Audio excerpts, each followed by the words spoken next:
Bob's homilies. Bob's homilies are always typed out in exactly a page and a half.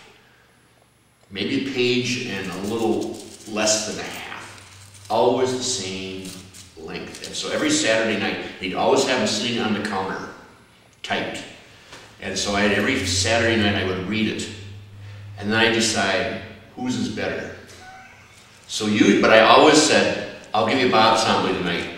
And many a time that I would just go up there and say, now Father Bob is going to tell you this tomorrow. Because it was always concise, to the point, had a message, had a neat story, and he was done.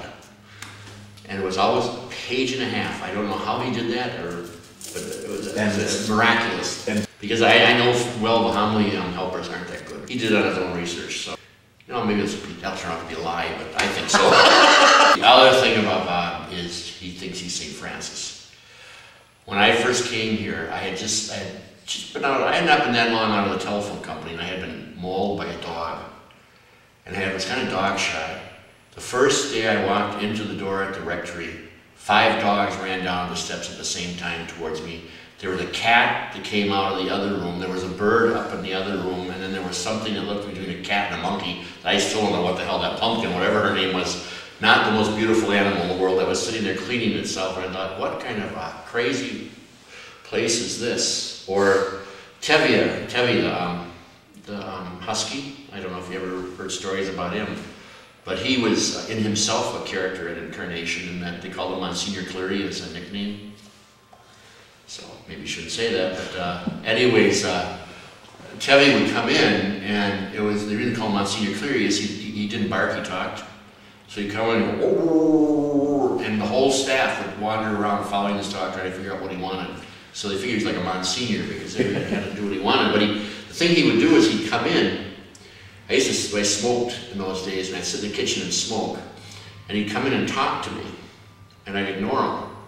And then one day I ignored him, and I heard toenails on the floor. And next thing, he had knocked me off the chair, and he had both paws on me, looking me in the face, going, "Roar." So I started to pay attention like the rest of the staff, and didn't even want it. But my favorite Tevi story is they were having a fashion show out in the backyard of the rectory.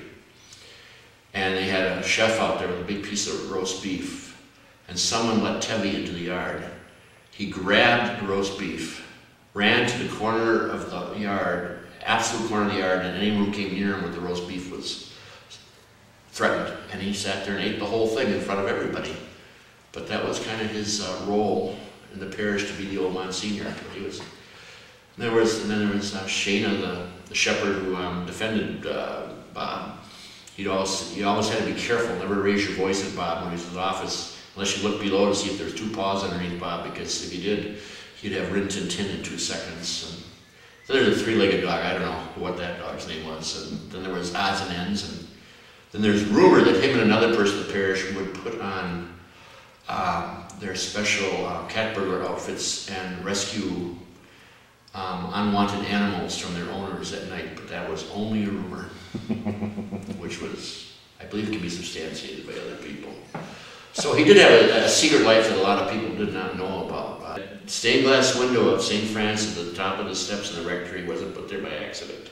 So, happy centennial, Incarnation Parish!